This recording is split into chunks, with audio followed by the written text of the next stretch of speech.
Hello everyone, क्या हाल चाल। बढ़िया एकदम। तो भाई जो प्रीवियस लेक्चर था उसमें हमने बात की थी इंट्रोडक्शन टू बायोकेमिस्ट्री। ठीक है, तो आज हम बात करेंगे। देखो यार, एक सिंपल सा बात करते हैं हम।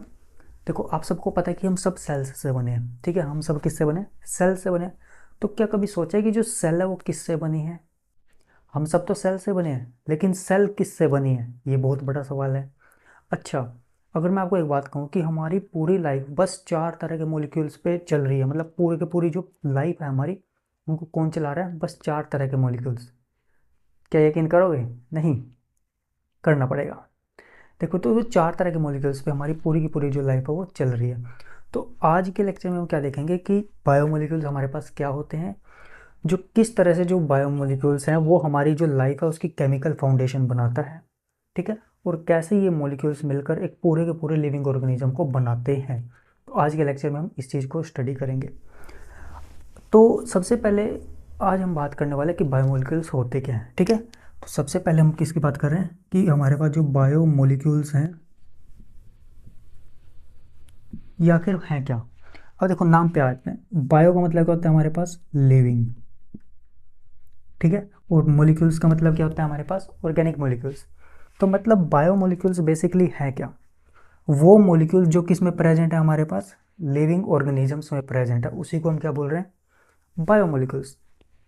ठीक है, तो सिंपली व्हाट आर बायोमोलिक्यूल्स? तो biomolecules are organic molecules present in the living organism. अब जो हमारे पास जो बायोमोलिक्यूल्स हैं उनमें क्या क्या होता है? जो बायोमोलिक्यूल्स हैं उसमें क्या क्या हो सकता है हमारे पास? हमारे पास उसमें कार्बन हो सकता है, oxygen, hydrogen, nitrogen, sulphur, phosphorus, ये सब किस में हो सकता है हमारे पास? बायोमोलिक्यूल्स के अंदर होते हैं।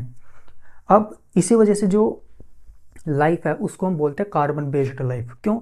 अच्छा, हम बोल रहे हैं कार्बन बेस्ड लाइफ, तो मतलब जो कार्बन है वो इतना स्पेशल क्यों है? तो जब केमिस्ट्री में हमने पढ़ा होगा, आपने पढ़ा होगा क्या, कि जो कार्बन है उसके पास 4 वैलेंसी होती है। उसकी उसकी वैलेंसी कितनी होती है? 4। मतलब कार्बन इज टेट्रावैलेंट, आप पढ़ चुके हो। ठीक है, दूसरी बात, जो कार्बन है वो क्या करता है? वो लॉन्ग चेन्स बना सकता है। जो कार्बन है वो क्या कर सकता है? लॉन्ग चेन बना सकता है।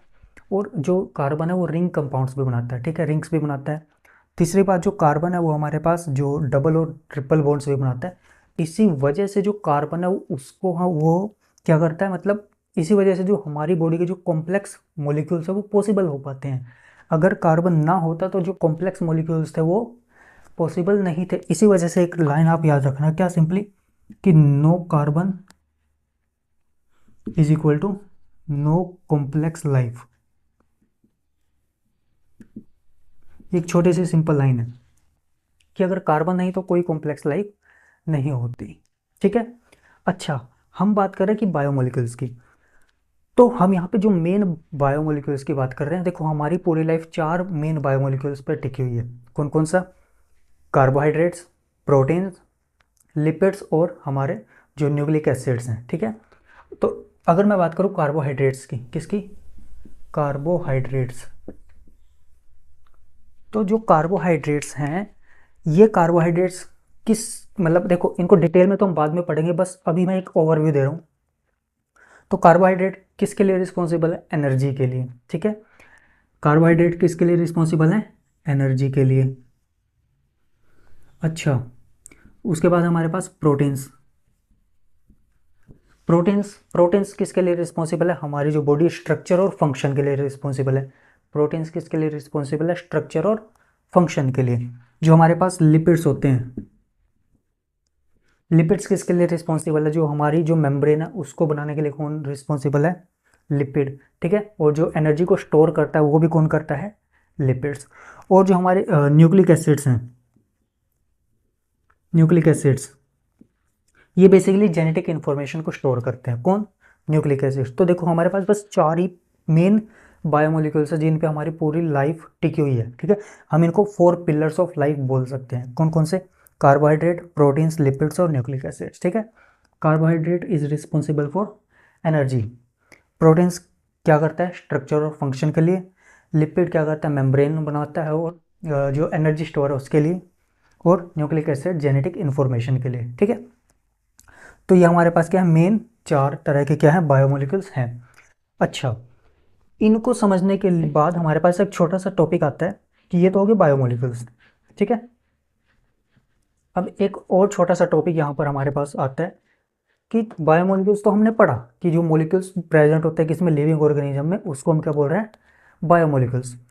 अब जो ये मोलिक्यूल्स हैं, ये मोलिक्यूल आगे दो टाइप में डिवाइड कर रखा है हमने, किसमें, माइक्रोमोलिक्यूल, माइक्रोमोलिक्यूल्स और मैक्रोमोलिक्यूल्स, ठीक है। माइक्रोमोलिक्यूल और मैक्रोमोलिक्यूल। माइक्रो माइक्रो मतलब छोटा, मतलब जिनका साइज स्मॉल होगा, ठीक है, और लो मोलिकुलर वेट होगा, वो कौन से होंगे हमारे पास, माइक्रोमोलिक्यूल। जैसे एग्जांपल ग्लूकोज हो गया, अमाइनो एसिड हो गया, ठीक है। मैक्रो मैक्रो मतलब बड़े मोलिक्यूल जिनका साइज बड़ा होगा, ठीक है, और ये पॉलीमर बनाते हैं, क्या बनाते हैं, पॉलीमर मतलब एक लॉन्ग चेन बनाते हैं, ठीक है। इसका एग्जांपल हमारे पास क्या हो गया, जैसे डीएनए हो गया, प्रोटीन हो गया, ठीक है। अब डीएनए किससे बना है हमारे पास, न्यूक्लियोटाइड्स से, ठीक है, और प्रोटीन्स किससे बने, अमाइनो एसिड से। और आपने कहा कि अमाइनो एसिड क्या है, माइक्रोमोलिक्यूल। इसका मतलब कि माइक्रोमोलिक्यूल ही क्या बनाते हैं, मैक्रोमोलिक्यूल्स, ठीक है। तो माइक्रोमोलिक्यूल से क्या बनाते हैं अल्टीमेटली, मैक्रोमोलिक्यूल्स, ठीक है। अच्छा, एक और चीज़ छोटी सी आती है यहाँ पर हमारे पास ना एक मेटाबोलाइट्स आते हैं कि प्राइमरी मेटाबोलाइट क्या होता है और सेकेंडरी मेटाबोलाइट क्या होता है, ठीक है। जो, तो अब हम किसकी बात कर रहे हैं, मेटाबोलाइट्स की। तो हमारे पास ना देखो, प्राइमरी मेटाबोलाइट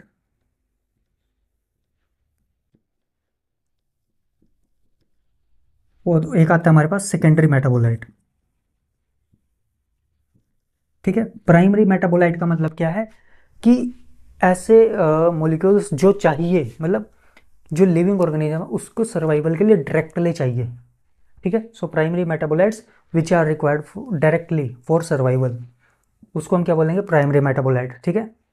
जैसे हमारा ग्लूकोज हो गया, अमाइनो एसिड, ये डायरेक्टली चाहिए हमें। जबकि सेकेंडरी मेटाबोलाइट डायरेक्टली नहीं चाहिए, लेकिन ये किस लिए चाहिए हमारे पास, डिफेंस के लिए चाहिए होते हैं, ठीक है, प्रोटेक्शन के लिए चाहिए होते हैं, या इंटरेक्शन के लिए चाहिए होते हैं।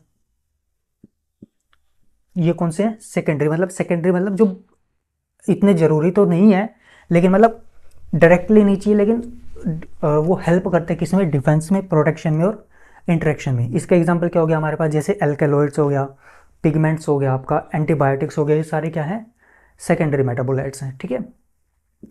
अब अगर मैं एक सिंपल आपको रियल लाइफ एग्जांपल दूँ, जैसे मान लो आपने खाना खाया, खाने में क्या था, कार्बोहाइड्रेट था। कार्बोहाइड्रेट ने आपको क्या दी, एनर्जी दी। उसमें प्रोटीन भी था, प्रोटीन ने क्या किया, आपकी जो मसल है उसको रिपेयर किया।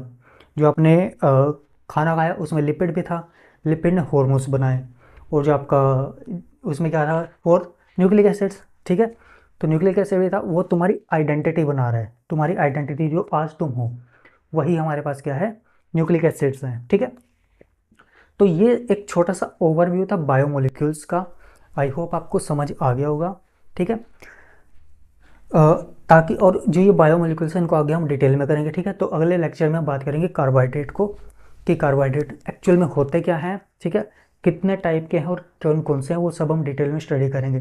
तो मिलते हैं नेक्स्ट लेक्चर में, तब तक के लिए पढ़ते रहिए। Thank you very much.